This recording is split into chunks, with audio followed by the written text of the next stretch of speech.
Olá pessoal, tudo bem com vocês? Sejam bem-vindos a mais uma videoaula de Biologia. Nessa videoaula de hoje nós vamos aprender sobre Mendel e variações, sexo e herança. Então, vamos lá, direto para o conteúdo da nossa videoaula de hoje. Sexo e cromossomo. Ao destacar os principais pontos da teoria da evolução, Darwin diferenciou os aspectos relativos à sobrevivência daqueles referentes à reprodução. Assim, evidenciou o papel da seleção sexual, ou seja, cada indivíduo, geralmente as fêmeas, pode selecionar qual será o macho que vai ter aí essa relação para gerar uma nova prole. Na tomada de decisão, entram em jogo aspectos morfológicos, fisiológicos e comportamentais. O macho portador de determinadas características tem vantagens reprodutivas que determina maior chance de se reproduzir e de transmitir seu material genético para gerações futuras. Cores exuberantes, canto vigoroso e agilidade podem ser interpretados pelas fêmeas como sinais de saúde física e genética.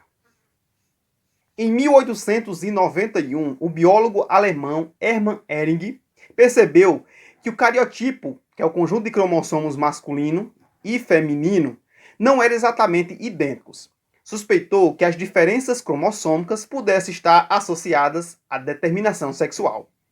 Em 1902, o geneticista norte-americano Clarence McClung notou que as fêmeas de gafanhotos possuíam 24 cromossomos nas células somáticas, mas os machos tinham apenas 23.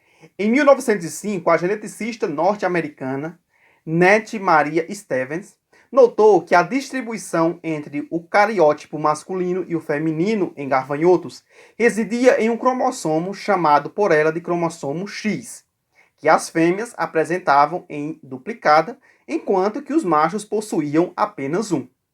No mesmo ano, essa pesquisa verificou-se que outras espécies de insetos e fêmeas também possuíam 2 cromossomos X, e os machos somente um. No entanto, esses machos tinham outro cromossomo, determinado como cromossomo Y, bem menor que o cromossomo X. Analisando o espermatozoide desses insetos, Stevens verificou que a metade deles carregava o cromossomo X e a outra metade o cromossomo Y. Então, pouco a pouco foram desvendadas as diferenças entre o conjunto dos cromossomos masculinos e o feminino de diversas espécies de animais e de plantas. Generalizando, quando se compara o cariótipo de células diploides masculinas e femininas, um par de cromossomo, no caso os cromossomos sexuais, habitualmente faz a diferença. Outros cromossomos, determinados autossomos, ocorrem na mesma quantidade e na mesma forma em células masculinas e em células femininas. Nós já vimos que as fêmeas possuem 2 cromossomos X e que os machos possuem um cromossomo X e um cromossomo Y. E que o cromossomo X é maior do que o cromossomo Y. No sistema XY, esse sistema é encontrado em quase todas as espécies de mamíferos, incluindo a espécie humana. Em alguns invertebrados, como a mosca da fruta, e em certas plantas, além dos pares de cromossomos autossomos, 22 na espécie humana, as células possuem um par de cromossomos sexuais, XX nas fêmeas e XY nos machos. Os cromossomos X é muito maior do que o cromossomo Y, como eu já falei. Além das diferenças do tamanho, eles diferem da composição genética. Nem todos os genes presentes no cromossomo X têm correspondentes no cromossomo Y, e vice-versa. Portanto, existem genes não exclusivos de um ou de outro cromossomo sexual. No sistema XY, o sexo masculino é heterogamético, isto é, em relação aos cromossomos sexuais, origina 2 tipos de gametas. Já no sexo feminino, é homogamético, pois produz um só tipo de gameta. Nesse caso, uma mulher recebe um dos cromossomos X do pai, enquanto o homem recebe dele o cromossomo Y. Os genes localizados no cromossomo X não são transmitidos de pai para filho, mas de pai para filha. Por outro lado, os genes presentes no cromossomo Y são transmitidos de pai para filho, mas não de pai para filha.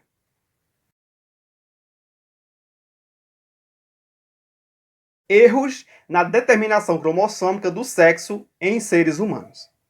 Erros durante a meiose, na formação dos gametas, ou durante a mitose, que é no desenvolvimento do indivíduo, a partir do zigoto, podem levar a anomalias na determinação do sexo, entre os quais nós podemos destacar a trissomia X.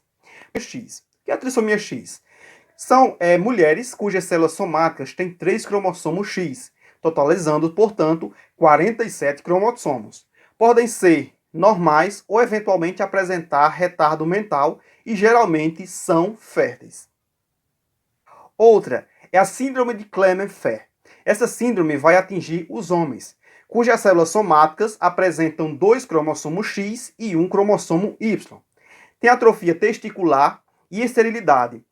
A estrutura, normalmente, a estatura acima da média, membros desproporcionalmente longos e ginecomastia, que no caso são o desenvolvimento das mamas em homens. Outra síndrome é a síndrome de Turner, que vai atingir também mulheres, cujas células somáticas possuem apenas um cromossomo X, o que as deixa com 45 cromossomos. Isso pode ocorrer retardo mental, baixa estatura e os órgãos genitais permanecem com aspecto infantil, ou seja, não há um desenvolvimento dos órgãos genitais. Outra síndrome é a síndrome duplo Y. São homens cujas células somáticas têm um cromossomo X e 2 cromossomos Y. Em geral, tem fenômeno normal e são férteis. Estatura está sempre relacionada acima da média, ou seja, são homens que têm uma estatura acima da média. Em 1961, Mary Frances Lyon, geneticista inglesa, propôs uma hipótese de que a tornou conhecida como a hipótese de Lyon, segundo a qual um dos cromossomos X das células dos embriões femininos se condensa e se torna inativo mesmo durante a interfase, fenômeno que ficou conhecido como lionização. A expressão de algumas variações fenotípicas confirma a hipótese de Lyon. No cromossomo X de gatos, há um gene que determina os padrões da pelagem. Um alelo XP condiciona a pelagem malhada de branco e preto, enquanto o alelo XA determina a pelagem malhada de branco e amarelo. Como esses alelos estão localizados no cromossomo X, os machos são malhados de branco e amarelo. Como os machos só possuem um cromossomo X, não existem machos malhados de branco, preto e amarelo. Os genotipos das fêmeas podem ser XP, XP. No caso, são fêmeas malhadas de branco e preto. XP e XA, fêmea malhada de branco, preto e amarelo. Ou XA, XA, fêmea malhada de branco e amarelo. Dessa forma, a pelagem malhada de branco, preto e amarelo, conhecida como o cálico ou casco de tartaruga, só pode ser manifestado nas gatas fêmeas.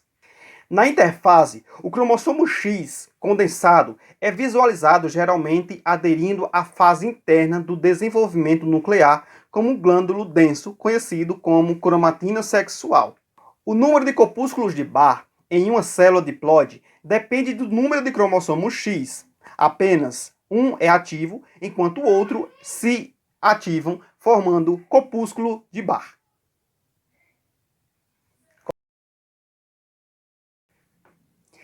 O sistema X0 é responsável pela determinação cromossômica do sexo em muitas espécies de insetos, particularmente das ordens dos ortopteros, que são os gafanhotos, do ortomatas, que são as libelas, e dos hemipteros, que no caso são os percevejos.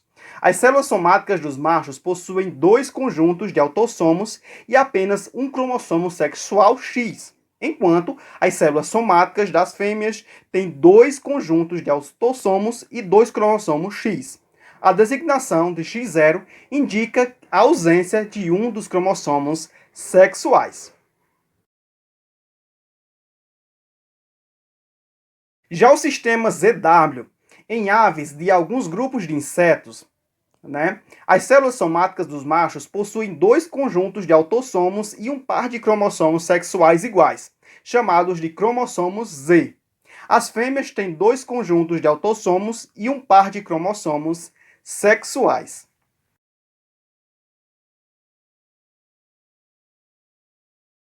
Herança ligada ao sexo. Como os cromossomos sexuais são diferentes entre os machos e fêmeas, os genes neles localizados têm comportamentos diferentes do apresentado pelos genes autossômicos, determinando diversos padrões e heranças. A herança ligada ao sexo, ou ligação cromossômica X, refere-se à característica dos conjuntos adicionados por genes da porção homóloga do cromossomo X. Como os dos machos só têm um cromossomo X, não são homozigotos ou heterozigotos, e sim hemizigotos, pois apresentam apenas um desses alelos.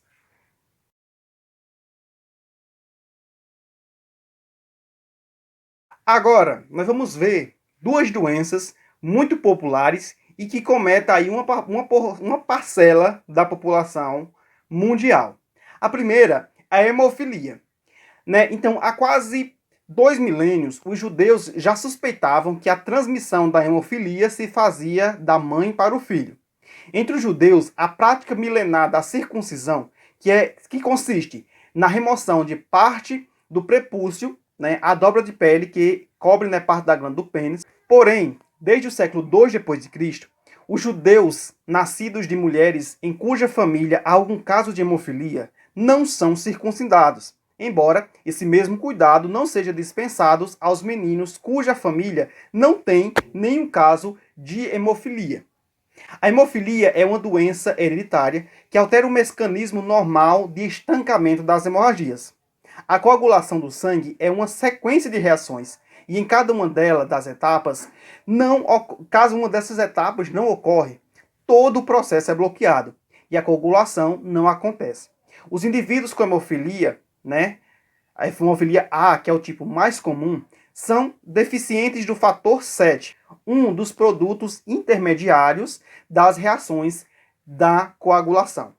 A hemofilia é condicionada por um alelo recessivo, representado por XH, localizado na porção não homóloga do cromossomo X. O alelo dominante, indicado por XH, determina a proporção da quantidade normal do fator 7. Sendo assim, as mulheres do genotipo XH e XH são normais, embora portadoras do alelo para a hemofilia. Como esse alelo está localizado no cromossomo X, é de 50% a probabilidade de que seja transmitido pelas mulheres portadoras e seus descendentes. A incidência da hemofilia, que é uma doença relativamente rara, é de aproximadamente um caso a cada 20 mil pessoas. Mulheres hemofílicas são muito mais raras, o que explica pela necessidade da presença do alelo XH em duplicidade, pois elas têm dois cromossomos X. A estimativa é de que haja uma mulher hemofílica a cada 400 milhões de pessoas. Uma outra doença ligada ao sexo e à hereditariedade é o daltonismo. Como você viu, no início da aula eu apresentei essa imagem e pedi para que vocês analisassem, olhassem, porque depois nós iríamos saber por que essa imagem estava sendo utilizada nessa aula. Pois bem, essa imagem se chama teste de Ishihara. É um teste utilizado para descobrir se uma pessoa tem uma doença chamada daltonismo. O daltonismo, que é determinado por um alelo recessivo na porção não homóloga ao cromossomo X, caracteriza pela dificuldade na presença de percepção de determinadas cores primárias, como o verde, o vermelho, por exemplo, que repercute na percepção das demais cores do espectro. O distúrbio recebeu esse nome por homenagem do químico John Dalton, que foi o primeiro cientista a estudar a anomalia pela qual o mesmo era afetado. Como eu disse, o diagnóstico do daltonismo pode ser confirmado pelo teste de Ishihara, que utiliza, pranchas coloridas, uma figura normalmente, um algoritmo é desenhado, um cartão né, contendo um grande número de pontos, com tonalidades que variam ligeiramente entre si, de modo que pode ser identificado apenas por uma pessoa que vê as cores normalmente. Ou seja, se a pessoa olhar para essa imagem e não conseguir ver nenhum número aí dentro, significa que essa pessoa tem daltonismo. Coloca aí nos comentários se você conseguiu enxergar os dois números que tem nessa figura. Se você identificou, beleza, você é uma pessoa normal. Se você não identificou, é sinal de que você pode ter daltonismo. A herança do daltonismo é semelhante à da hemofilia. Um alelo recessivo XDzinho da porção não homóloga do cromossomo X, estando presente em dose dupla nas mulheres, determina o daltonismo. Nos homens, basta um alelo XDzinho para que o daltonismo se manifeste. O número de homens daltônicos é superior ao de mulheres daltônicas, na população em geral, pelo mesmo motivo, expostos para os casos da hemofilia. Entretanto, encontrar uma mulher daltônica não é muito raro. Em média, há um homem daltônico a cada 15 homens e uma mulher daltônica a cada 225 mulheres. Último conteúdo dessa aula: herança influenciada pelo sexo. Em sua forma clássica, a calvície é determinada por um conjunto de autossomos cuja dominância depende do sexo. Nos homens, comporta-se como dominante e nas mulheres como recessivo. Considera-se que o alelo C' determina a calvície, enquanto o alelo C2 condiciona o fenotipo normal. Olha só essa tabela a seguir.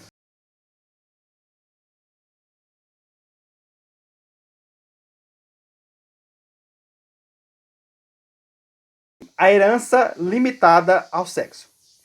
Apesar da presença em ambos os sexos, alguns genes autossômicos manifestam-se em apenas um deles. Fatores anatômicos ou hormonais fazem certas manifestações fenotípicas ocorrerem naturalmente apenas em indivíduos de um dos sexos. Estudos recentes sugerem que na espécie humana, o alelo que provoca a hiperticose autoauricular e a presença de pelos longos nas orelhas dos homens é um exemplo de gene com expressão limitada ao sexo. Pensava-se que esse alelo fosse holândrico, ou seja, localizado no cromossomo Y. Uma importante característica do gado bovino da raça holandesa é a grande produção de leite. Mas o patrimônio hereditário que determina essa característica está presente também nos machos. Um touro da raça holandesa, por exemplo, transmite para os descendentes os alelos que garantem boa produtividade leiteira que neles se manifestam. Pessoal, o assunto é difícil, é complicado, mas com bastante atenção é possível aprender, tá certo? A nossa aula acaba por aqui. Espero que você tenha aprendido e compreendido os conteúdos e conceitos aqui apresentados. Mas não esqueça de pesquisar em outras fontes, como também ler o seu material didático. Nossa videoaula vai ficando por aqui, mas antes quero dizer que ao fim desta videoaula, nós temos uma pequena atividade para que seja realizada. Tá ok? Então, eu fico por aqui, fiquem bem e até a nossa próxima videoaula. E tchau, pessoal!